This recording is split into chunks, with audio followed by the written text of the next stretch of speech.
Në festivalin ndërkombëtar të arkitekturës që zhvillohet në Tiranë, arkitektët Karm Pizhem, Steven Hall, Kengo Kuma zhvilluan një prezantim me temë çfarë vjen më pas për Shqipërinë dhe Tiranën në aspektin e arkitekturës dhe zhvillimit hapësinor dhe si të punohet drejt një praktike më të bazuar në dizajn në Shqipëri. Pizhem ka zhvilluar projektin e hyrjes në Tiranë, ndërsa në fjalën e saj nënvizoi se ndërtimet në Shqipëri po sjellin zhvillim dhe se një pranverë e re po nis në vendin ton.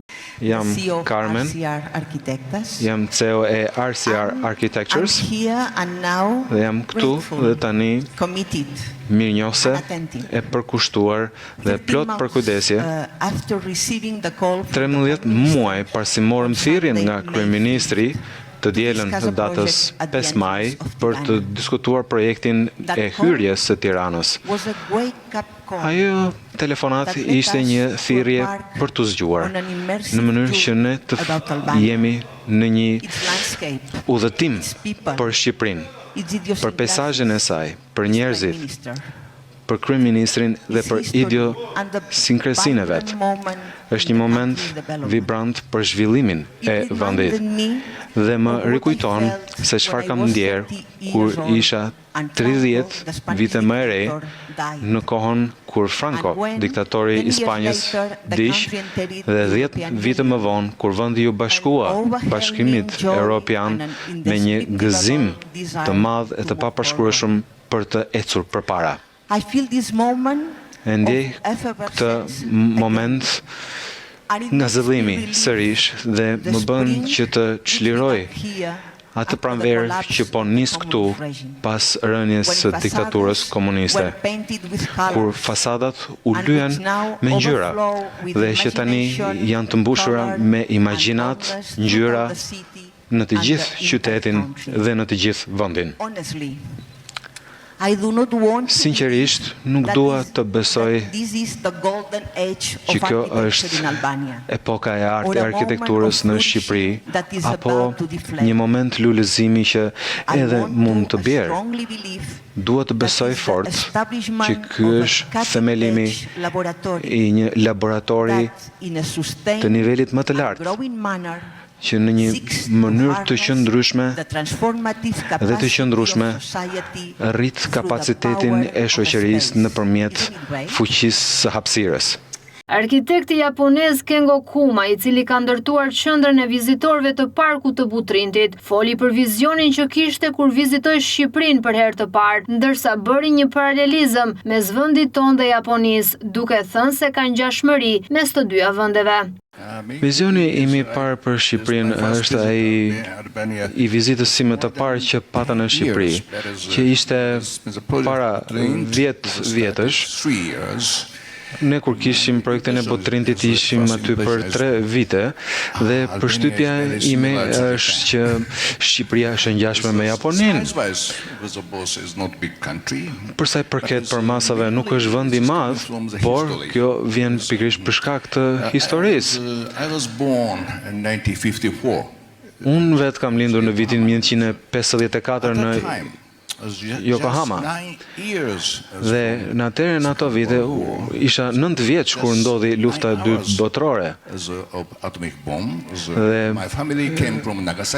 Dhe familja ime ka ardhur nga Nagasaki duke patur dhe përvojën e bombardimit atomik. Dhe pikërisht u bë dhe ne pam dhe ishim dëshmitar të asaj rritjes që pati Japonia pas luftës në atmosferën e viteve 1950.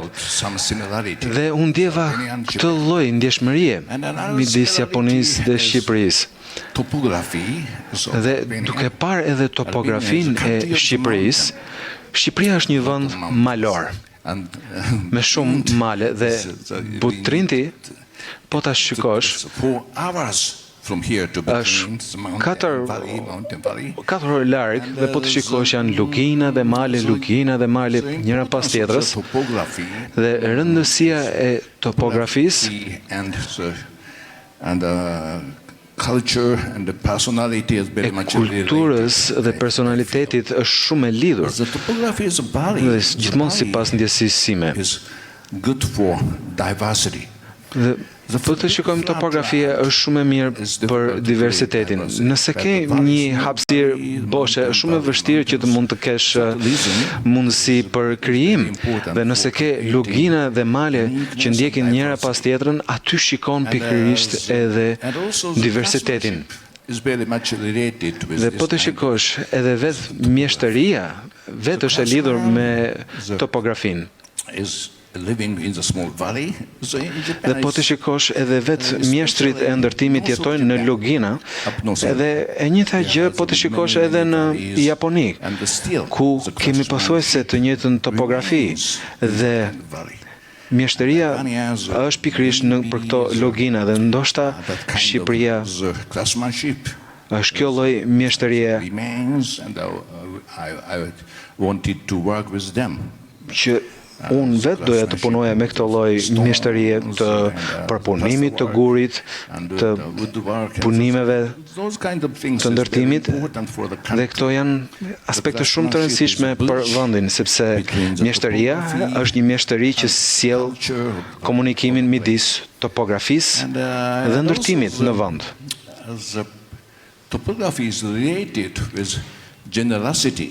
Topografia është gjithashtu e lidhur edhe me bujarinë. Dhe Shqipëria ka një vend që njihet për mikpritjen, për besime të ndryshme, edhe një lloj si në Japoni, ku ne kemi shintoizmi, budizmin, krishtërimin, edhe fen islame nëpër rajone të ndryshme dhe njerëzit jetojnë në paqe. Stephen Hall, studioje të cilit ka ndërtuar Expo Albania, tha se arti drejton arkitekturën. Përpiqem të kuptoj cili është ky moment në histori, duke parë projektet e mëdha, duke parë për shembull siç mund të ishte revolucioni i Mitterrandit, por ai nuk mund të vizatonte dhe pikturonte si Edi Rama, sepse edhe kjo kravatë është një punim i tij. Dhe duke parë pikërisht dështimet, para 4 muajsh fillova të mendoja pikërisht për të folur pikërisht për detajet dhe dështimet. Dhe fillova të mendoj që ne kemi bërë më shumë se 130 konkurse. Dhe kam bërë këtë punë për 50 vite, jam më i vjetër se Kengo Kuma. Dhe 130 konkurse kemi fituar gati 1 në 5. Por zyra nuk mund të ekzistonte pa patur mundësi të tilla, sepse ne kemi patur pikërisht Expon në 2024, por më pas më thanë jo.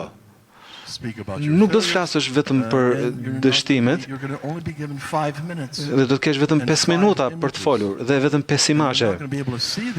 Dhe nuk do të jesh në gjendje të shohësh imazhet. Dhe thash me vetëm, por çfarë drejtim duhet të bëj? Si mund t'i jap kuptim fjalës time dhe solla një manifest me 5 pika për Tiranën. E para, arti drejton arkitekturën. E dyta, është gëzim të kesh mundësi për ambientin. Urbanizm mundësi për të ardhmen. E katërta, materialet për detaje. Dhe e katërta është lidhja që çdo lokacion është mundësi që lidhen të gjitha me njëra tjetrën për të krijuar një pamje. Në festival të pranishmit u ndalën të arkitektura dhe dialogu mbi të ardhmen, ku vizionarët global dhe perspektivat lokale takohen, shkëmbejnë dhe frymëzojnë.